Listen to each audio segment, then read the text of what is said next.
이제 법인 조정 시작합니다. 법인 조정 시작합니다.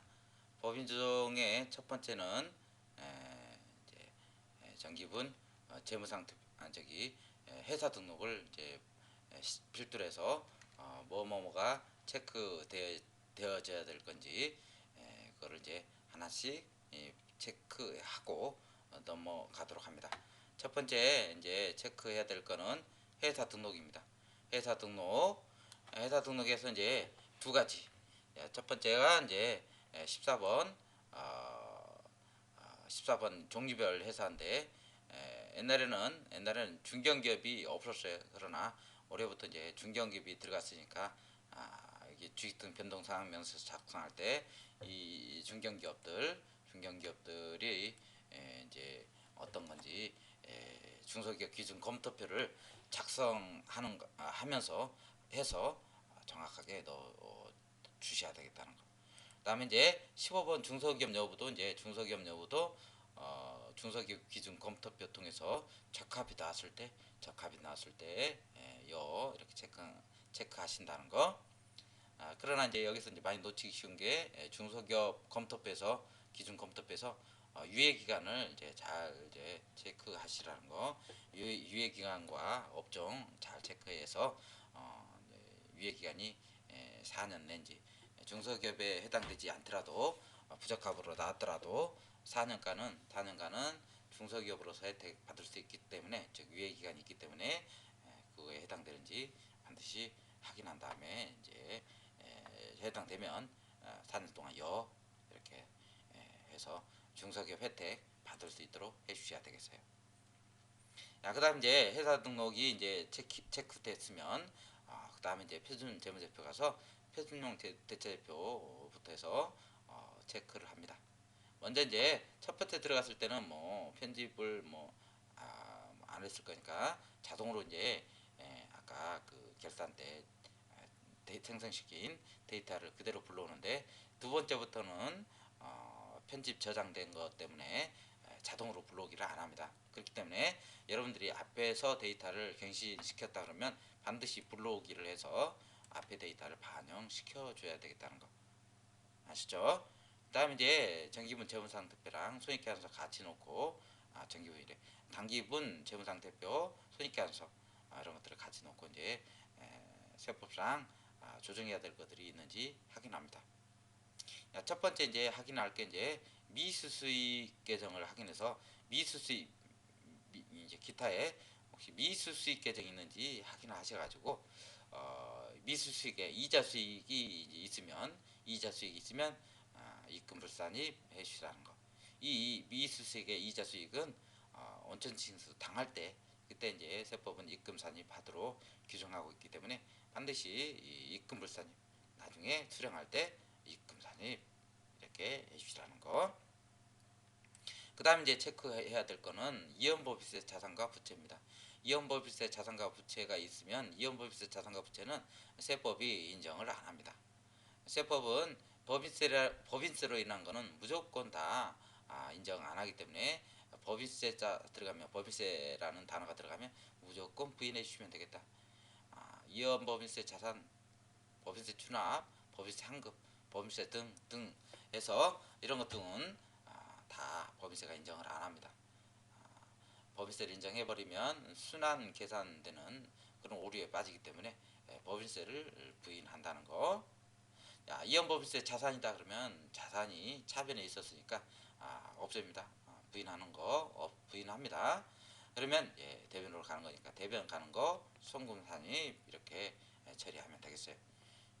차변에 있던 자산이 부인된다 그러면 부인되는 거 당연히 대변으로 가는 거니까 대변으로 보내는 건 송금산입. 이연법인세 부채 부인된다 그러면 부채가 대변에 있었으니까 없애는 건 차변으로 보내면 될 거예요.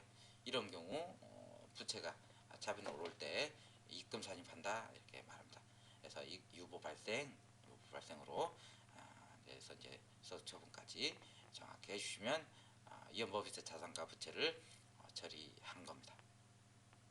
그 다음에 이제 해 주셔야 될 게 이제 충당부채인데 충당부채를 우리는 세법상 규정을 이제 잘 체크해서 인정되지 않은 게 이제 뭔지 잘 보셔야 돼요. 세법은 세 가지 충당부채만 인정합니다. 네 가지 정도 되겠죠.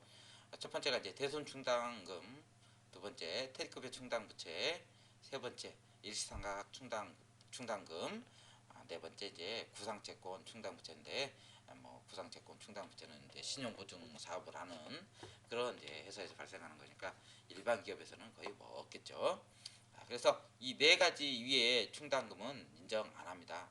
그렇기 때문에 그 위에 이제 충당 부채가 있으면 다 부인합니다.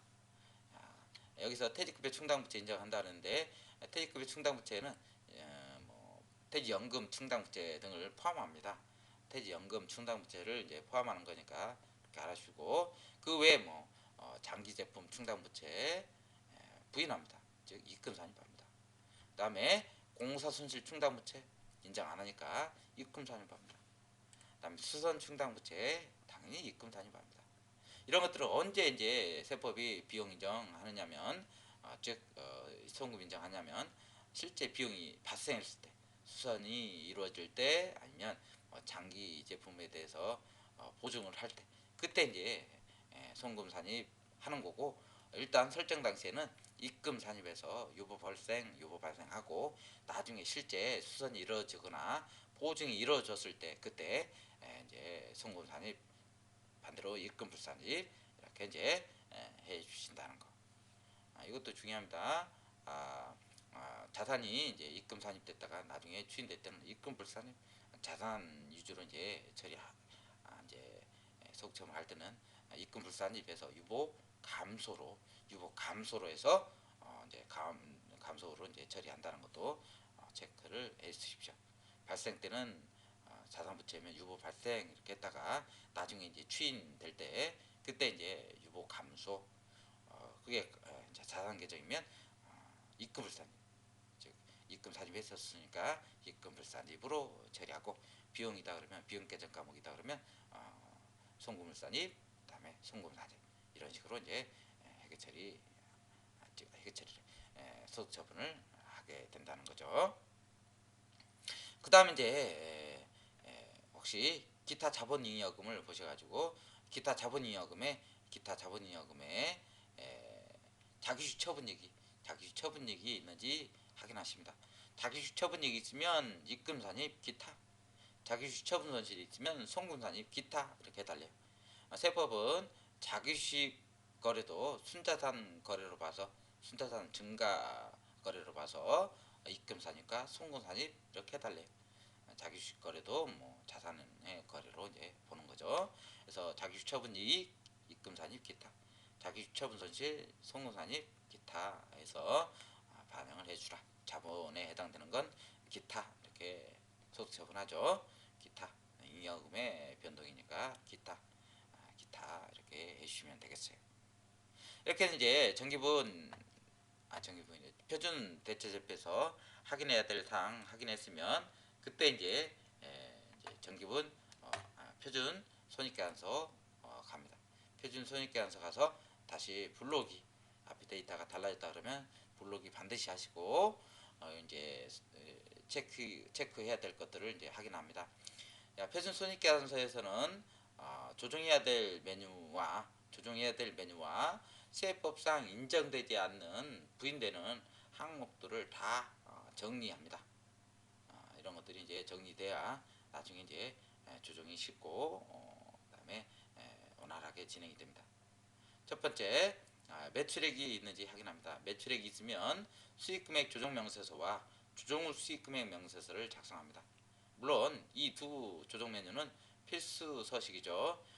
반드시 이제 전자신고 때 요구하는 서식이기 때문에 잔액이 있어도 없어도 반드시 작성을 해서 넣어 주셔야 되겠어요. 전자신고 한다 그러면 반드시 넣어 주시라는 거.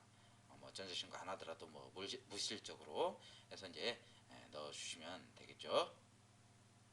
그다음에 기말 재고액이 있을 때는 이제 매출원가 밑에 기말 재고액이 있으면 재고자산 평가 조정명세서를 작성합니다. 재고자산 평가 조정명세서를 작성하는데 재고자산 평가 조정명세서 작성할 때 이제 신규 기업 같은 경우는 이제 반드시 이제 법인세 가산표준 신고 기한까지 평가 방법을 신고하도록 되어 있으니까 평가 방법 신고하시고, 이제 평가 방법을 신고 못했다 그러면 세법은 선입선출법으로 이제 재고자산을 평가합니다. 즉 먼저 들어온 자산을 먼저 나갔다고 보고 나중에 남아있는 큰 금액의 재고자산을 기말재고로 봅니다. 이렇다 보면 이제 매출원가가 작아지니까 당기순이익이 커지는 불합리한 점이 있습니다. 이런 경우 계속적으로 선입선출법을 쓸 수 없을 거고, 그럴 때는 재고자산 평가 방법을 변경할 필요성이 생기는데, 재고자산 평가 방법을 변경할 때는 반드시 기한을 지켜줘야 돼요. 9월 말까지, 즉 12월 말 법인이다 그러면 9월 30일까지 신고를 해서 평가 방법 변경 신고를 해서 다른 방법으로 이제 평가를 해 주셔야 되겠다는 거. 그다음에 이제 판관비 쪽으로 갑니다. 판관비 쪽으로 가서 퇴직급여가 이제 급여와 퇴직급여가 있으면 퇴직급여 충당금 조정명세서 검토하고, 그다음에 보험료, 그다음에 이자 비용, 그다음에 임차료가 있으면 성급비용 조정명세서 검토를 합니다. 그다음에 접대비가 있으면 접대비 조정명세서 검토하고, 강상비와 이제 무형자산 상각비가 있으면 미상각분 조정명세서 검토를 할 겁니다. 그다음에 세금과 공과금 조정명세, 세금과 공과금이 있으면 세금과 공과금 조정명세서를 검토를 해서 납부한 세금과 공과가 적정한 건지, 세법상 부인되는 게 없는지 반드시 확인을 해주셔야 돼요. 취득원가로 처리할 것도 있을 거고, 아니면 송금월산입에서 송금 인정 안 되는, 아예 인정 안 되는 그런 항목도 있을 겁니다. 확인을 해주시고, 폐수 배출 부담금이라든지 이런 건 불산입 되죠. 그다음에 건물에 취득원가로 처리되는 취득세 등 이런 거는 세금과 공과가 아니라 건물에 또는 기타 자산에 취득원가로 처리되는 거니까 송금월산입 유보 이렇게 처리할 거예요. 그 외에 공과금, 정기적으로 납부하는 공과금, 출연금이다 그러면 공과금이 돼서 비응정 될 건데, 그런 것들이 이제 적정한지를 확인해 주셔야 돼요. 그다음에 이제 광고선점인데, 광고선점일은 이제 한도 없이 다 비용 인정되죠. 그다음에 연구비와 경상개발비가 있으면 우리 저특법 소식에서 연구 및 인력개발비 명세서를 검토를 해주셔야 되겠어요. 많이 바뀌었죠. 그다음에 대선 상각비가 있으면 대선 충당금 조정명세서 검토하시고, 그다음에 임대료 영업의 수익 쪽에 배당금 수익 있으면 수익 배당금 명세서를 검토하는데, 배당금 수익은 최저 30%의 입금 불산입 제도가 있다는 거, 즉 이중과세 조정 차원에서 개인은 배당 세액 공제가 있고 법인은 입금 불산입 제도가 있으니까 반드시 검토하시라는 거. 적게는 30%, 많게는 100%까지 입금 불산입하는 제도가 있으니까 배당금 수익이 있을 때는 반드시 입금 불산입 여부를 검토해 주시라는 거. 그 다음에 우측으로 오셔가지고 이제 유가증권 평가이익을 이제 참조하는데, 세법은 유가증권 평가를 인정 안 하기 때문에 단기 영업의 손익이 올라가 있는 유가증권 평가손익 전체 다 부인합니다. 평가이익이 있으면, 단기 매매증권 평가이익이 있으면 입금불산입, 단기 매매증권 평가손실이 있으면 송금불산입해서 정리하고, 다음 매도가능증권 평가손익도 당연히 이제 정리를 하는데, 매도가능증권 평가손익은 기타 포괄손익 누계액에 이제 올라가 있다 그랬죠. 그래서 그거를 이제 입금산입 기타 처분하고, 그다음에 자산 계상된 매도가능증권 평가 그 금액을 이제 송금산입해서 이제 정리를 반대 조정해서 부인을 해주셔야 되겠어요. 이거 꼭 확인하십니다. 그 다음에 외야 한산 이익인데, 외야 한산 손익 반드시 외야 평가 조정 명세서 작성해서 검토를 합니다. 외야 한산은 일반 법인 같은 경우는 이제 선택적으로 적용하는 거니까 강제가 아니죠. 은행 같은 경우는 강제지만 일반 법인은 강제가 아니니까 고려하시고, 그 다음에 지분법 이익이 있으면 지분법 이익도 무조건 부인합니다. 입금 불산입 하십니다. 지분법 이익은 자회사에서 이미 과세된 이익을 기준으로 해서 잡았기 때문에 입금 불산입합니다. 그 다음에 법인세 환급액, 법인세 아까 말씀드렸죠. 법인세 환급액은 법인세로 인한 겁니다. 법인세 등 성분 산입할 때 성분 산입해서 한번 과세 당했기 때문에 다시 환급 받아서 영업의 수익으로 이중과세 당하지 않도록 입금 불산입합니다. 이렇게 이제 복잡하게 생각하시지 말고 법인세로 인한 거는 무조건 반대 조정 하신다는 거. 환급이니까 입금 불산입. 그다음에 자산 수중이익과 채무 면적이 있는지 봐서 자산 수중이익과 채무 면적이 2월 결성분과 상계됐는지 확인하신 다음에 상계가 됐으면 반드시 입금 불산입해라. 2월 결성금은 각삼년도 소득금액을 줄이는 효과가 있는데 그게 이제 감소됐다 그러면 각삼년도 소득금액을 줄이지 못합니다. 그런데 여기 와서 또 영업 수익으로 채무 면제익 또 잡아버리면 이중으로 입금 산입되는 거니까 이익 잡히는 거니까 반드시 입금 불산입하는데 이렇게 이제 입금 불산입할 때는 반드시 자본과 적립금 가표를 보셔가지고 2월 결성금 보존했다 하고 보존란에 그 금액을 기재한 다음에 해 주시라는 거. 그다음에 이제 잡이익을 이제 체크하십니다.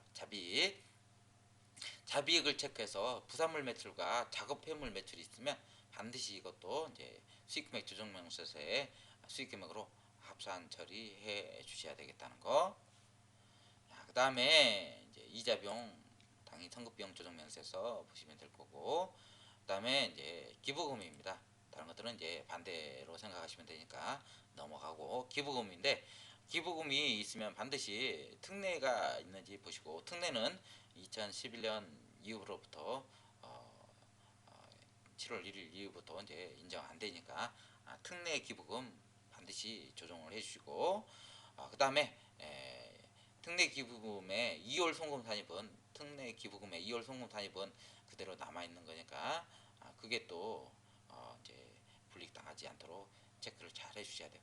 특례 기부금이 이제 추가로 인정되어 있지는 않지만 옛날에 한도 초과액 있다 그러면 2월 송금 산입은 여전히 인정되는 거니까 그거가 이제 비용 처리될 수 있도록, 즉 세액조정계산서에서 송금 산입될 수 있도록 확인을 해주시고, 그다음에 법인세 추납 송금을 산입하고 갑니다.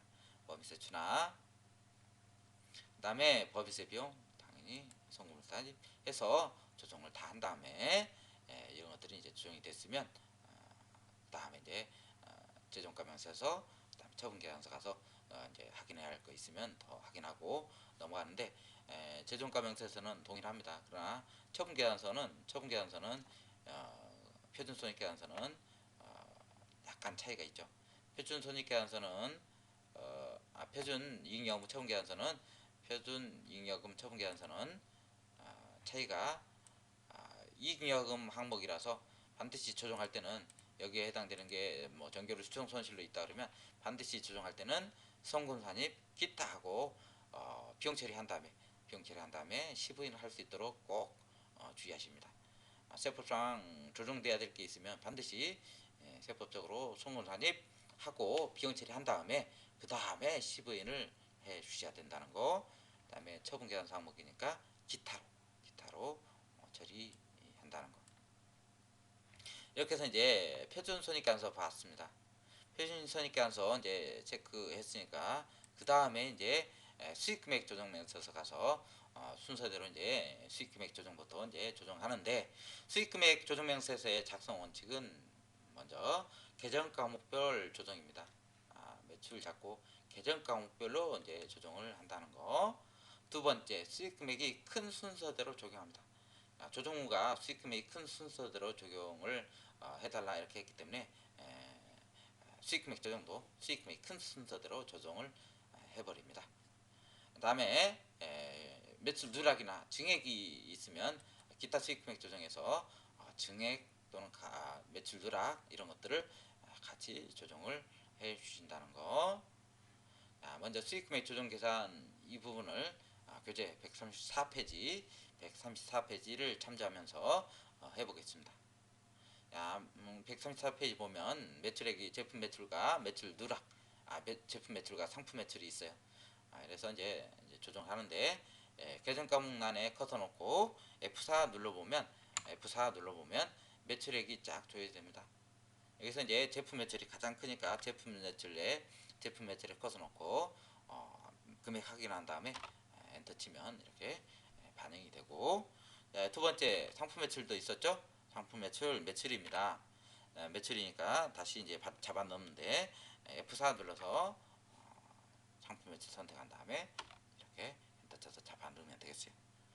그런데 이제 중요한 거 여기는 나와 있지 않지만 혹시 잡이익이 이제 부산물 매출을 포함하고 있다. 그러면 이 부산물 매출도 여기서 이제 조정해서 잡아 넣으라 아까 말씀드렸기 때문에 한번 해보겠는데, 부산물 매출은 아까 잡이익에 들어가 있을 때 영업의 수익에 해당되는 거고, 영업의 수익은 930번 잡이익으로 이제 해서 넣어져 있을 거니까 이렇게 넣은 다음에 금액 이렇게 이런 식으로 해서 넣으시면 되겠어요. 이렇게 해서 넣으시면 되겠고, 뭐 이것들은 이제 나중에 이제 제조에 합산이 되겠죠, 그죠? 그래서 계정 과목별로 조정을 해주신다는 거. 그다음에 이제 자료에 보면 4번에 제품 재고객 중 위탁자한테 수탁자한테 적송한 제품이 이제 있대요. 근데 1200에 판매했는데 결산에 반영 못한 매출 누락분 반영합니다. 매출 누락분이 있는데 그 매출 누락분도 이제 수익금액 조정해서 이제 잡아 넣어야 된다 했기 때문에 잡아놨습니다. 먼저 구분란에 걷어놓고 F2 누른 다음에 계정 과목을 선택합니다. 계정 과목을 선택하는 이유는 자동으로 수익금액 조정 계산에 반영하기 위한 처리입니다. 직접 넣어도 되겠지만 계정 과목 이용하면 자동으로 앞으로 이제 해당 란에 이제 반영시킬 수 있다는 거. 근거 법령 생략하시고 그다음 수익 금액을 넣었는데 누락이다 그러면 플러스로, 그다음에 증액이다 그러면 마이너스로 해서 수익 금액을 잡아 넣습니다. 1200 누락이니까 1200 이렇게 플러스 금액으로 넣고, 원가도 반영 안 했다 그랬으니까 원가도 반영을 합니다.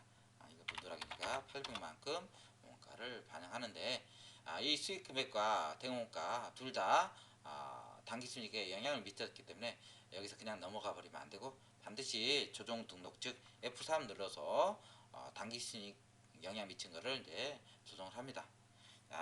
매출 누락 있다 그러면 매출 하시고, 위탁 매출에 해당되는 위탁 매출 누락 1200 해서 입금 산입, 그다음에 매출원가 예상 매출금을 안 잡았을 거니까 유보 발생해서 자산부채 항목으로 이제 처리해 주시고, 그다음에 대변도 즉 송금산입도 조정을 합니다. 즉 매출원가 누락 원가, 그다음에 위탁 매출원가 누락 800 이렇게 잡아주시면, 유보 발생으로 잡아주시면 당기순이익의 증감사항이 자연스럽게 각수없는 소득금액으로 해서 반영이 됩니다. 반드시 이렇게 당기순이익에 영향 미친 조정사항은 소득금액 조정 학교표에 반영을 해서 그게 이제 적정하게 소득금액에 반영될 수 있게끔 해 주셔야 된다는 거. 여기 유보 발생 이렇게 처리되는데, 유보 발생은 자산부채에 영향을 미쳤을 때 유보 이렇게 처리하는데, 단기에 처음 발생했다 그러면 유보 발생, 단기 이전에 발생한 게 어떤 이유로 이제 추인될 때 유보 감소 이렇게 처리된다는 것도 주의하셔야 돼요. 이 소득 처분, 그리고 사회로 나간 처분 금액, 그 금액을 이제 따져서 주주가 가지고 왔다 그러면 배당, 임직원에게 기속된다 그러면 상여, 그다음에 주주도 임직원도 아니다 그러면 기타 소득, 그다음에 이제 법정 기타 사유출 즉 이중 과세 방지 차원에서 법정 기타 사유출 처분 이렇게 하는 것들 있죠. 법인세 등 지급자 송금물사님, 그다음에 기타 인정이자 등 간지입금 조정명세 등 법적으로 기타 사유출 처분하는 것들이 있어요. 이런 것들 이렇게 해주시고, 그다음에 이제 자본의 항목은 기타 소득과 기타는 구분 잘 하셔야 돼요. 우리 BS에 자본에 해당되는 거에 이제 조정된다 그러면 기타 이렇게 이제 소득 처분하시면 될 거예요.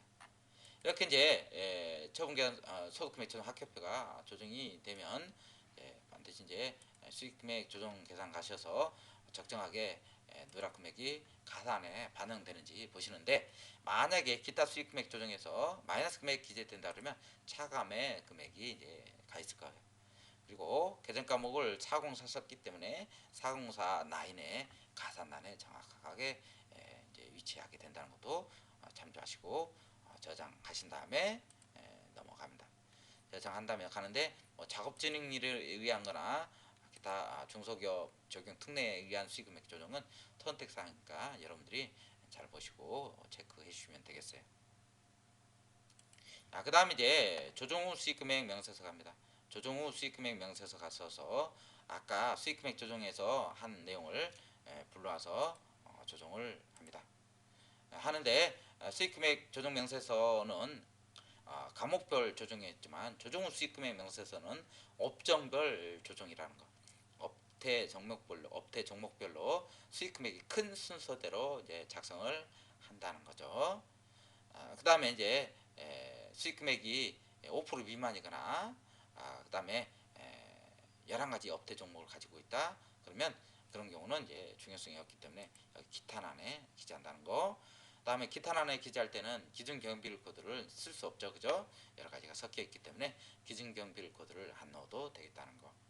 자, 그래서 이제 하나씩 조정을 해보겠습니다. 제조다 목대 종목별로 한다 그랬으니까 먼저 제조부터 할게요. 수익금액이 큰 제조부터. 기준경비일 코드는 뭐 있겠지만 여기서는 임의로 한번 넣어볼게요.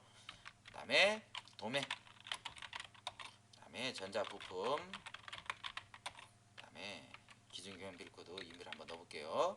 넣고 가는데, 그 다음에 이제 영세율 대상이 있대요. 영세율 대상이 있으면 영세율 대상도 이제 주의를 하셔야 되는데, 영세율 대상이 직접적으로 이제 조정 안 되기 때문에 그 영세율 대상에 해당되는 금액만큼 국내 생산품에서 차감하고 나머지만 이제 수출로 영세율 대상으로 보낼 수 있도록 해주셔야 돼요. 금액이 국내 생산품이 10억이다 10억이다 그러면 10억 놓고 엔터 치면 수입 상품으로 이제 금액 이동하는데, 수입 상품이 금액 전체가 아니니까 스페이스바로 찍으면 자동으로 이제 수출로 이동하는 그런 구조입니다. 이것도 참조해서 해주시면 되겠고, 이렇게 이제 업종별 수익금액 명세서가 작성이 되면, 즉 업종별로 작성이 되면 이제 차익 검토로 가는데, 그 전에 이제 먼저 이제 누락된 게 하나 있네요. 부산물 매출이나 작업 폐물 매출이 있으면 그 금액 주의하십니다. 아까 수익금액 조정에서는 과목별로 이제 계정 과목별로 조정하니까 부산물 매출을 잡이익으로 별도로 잡았지만, 여기서는 이제 업종별로 적용하니까 별도의 업태 종목을 갖지 못합니다. 즉 부산물 매출은 제조 과정에서 발생한 것이고 제조 과정에서 발생했기 때문에 제조에 합산 처리해야 된다는 것도 특징입니다. 즉 부산물 매출, 작업 폐물 매출은 별도의 업태 종목을 갖지 못하고 반드시 제조에 합산 처리해야 된다는 거. 이유는 별도의 업태 종목을 갖지 못하기 때문에, 즉 제조 과정에서 발생한 거죠. 그 다음에 이제 부가세 차액 검토인데, 부가세 차액 검토의 첫 번째는 부가세 수익금액의 부가세 가세표준과 수익금액 차이입니다. 여기 부가세 가세표준과 수익금액 차액 1번은 부가세 신고서에서 이제 불러오는데, 부가세 신고서에서 이제 일계정 확정해서 다 기재한 것들, 부가세 신고서에서 우리가 부가세 신고서에서 일계정 확정해서 다 기재한 것들이 이쪽으로 해서 이제 불러와지겠죠, 그죠? 여기서 한 번에 다 한번 해볼게요. 한 번에 일계정 확정해서 다 신고를 했겠지만, 여기서 이제 불러오기 하면 자기가 알아서 이제 해당 난으로 쫙 불러와지죠, 그죠? 이렇게 불러와지는데, 이건 자동으로 불러오기 때문에 문제될 거 없는데, 이제 2번이 문제입니다. 2번이 이제 차액 검토인데, 차액 내역인데, 이미 부가세 신고는 1계정 확정, 2계정 확정해서 4번에 걸쳐서 다 들어갔습니다. 다 들어가서 이제 과세당국이 어느 정도의 수익금액을 파악하고 있는데, 지금 들어가려는 이제 조정 후 수익금액에서 이제 적게 들어가거나 많게 들어가 버리면 즉 차익을 발생시켜 버리면 이제 그게 이제 반드시 소명을 해야 될 항목으로 이제 뜨게 된다는 거. 반드시 이제 어떻게 해서 차이가 발생했다고 어떻게 어떤 이유로 차이를 발생시켰다는 거를 여기서 이제 검토를 해줘야 되는데 중요한 거는 부가세 가압회 부가세 신고세에 신고가 된 금액이라 그러면 플러스 금액으로 조정을 하고 부가세 신고세에서 신고가 안 되고 빼뜨렸다 그러면 빼기 금액으로 즉 마이너스 금액으로 검토를 해 주셔야 되겠다는 거.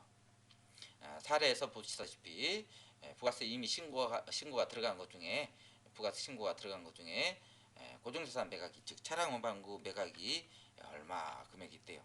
차량 운반구 매각 금액이 얼마가 있대요. 그 금액 플러스로 잡아놓습니다. 얼마인가요? 플러스로 뭐 만약에 고정자산 매각이 2,800 이렇게 뭐 있다.